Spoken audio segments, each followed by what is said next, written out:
চট্টগ্রাম বিশ্ববিদ্যালয়ের পঞ্চম সমাবর্তন অনুষ্ঠানে বিশ্ববিদ্যালয়ের ক্যাম্পাস শিক্ষার্থীদের মিলনমেলায় পরিণত হয়। প্রিয় শিক্ষার্থীদের এক নজর দেখতে ক্যাম্পাসে এসেছেন অবসরপ্রাপ্ত শিক্ষকরাও। 2 দিন আগে থেকে বিশ্ববিদ্যালয় ক্যাম্পাস মুখর হয়ে ওঠে গ্রাজুয়েটদের পথচারণায়। মাথায় কালো টুপি, গায়ে গ্রাউন্ড, দল বেঁধে ছোটাছুটি করছেন প্রিয় আঙিনা জুড়ে। বিশ্ববিদ্যালয়ের বিভিন্ন পয়েন্টে শিক্ষার্থীদের সুবিধার জন্য বসানো হয়েছে ফটো বুথ, আর এসব বুথগুলো ঘিরে আছেন শিক্ষার্থীরা। অন্যদিকে সমাবর্তনের মঞ্চ প্রস্তুত রাখা হয়েছে আমন্ত্রিত অতিথিদের জন্য। বিশ্ববিদ্যালয়ের কলা অনুষদ, সমাজবিজ্ঞান, সায়েন্স, জীববিজ্ঞান, জারুলতলা, ঝুপড়ি, শহীদ মিনার 0 পয়েন্ট, দক্ষিণ ক্যাম্পাস, ফরেস্ট্রি ও ক্যাম্পাসের আকর্ষণীয় স্থানগুলো সাজানো হয়েছে বর্ণিল সাজে। ক্যাম্পাসের আনাচে কানাচে ছড়িয়ে ছিটিয়ে আছেন গ্রাজুয়েটরা। বিশ্ববিদ্যালয় জীবন পার করে কেউ চাকরিতে প্রবেশ করেছেন, আবার কেউ বা এখনও বেকারত্ব ঘুচানোর চেষ্টায় আছেন।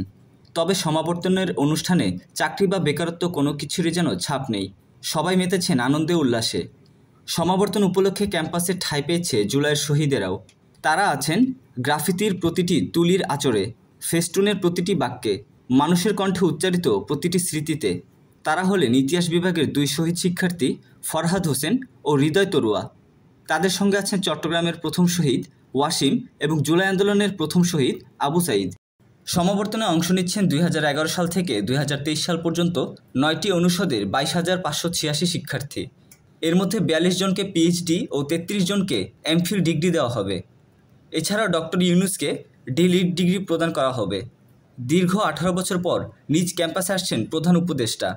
সর্বশেষ নোবেল পুরস্কার পাওয়ার পর 2007 সালে সপরিবারে নিজের ক্যাম্পাসে এসেছিলেন ডক্টর মোহাম্মদ ইউনুস।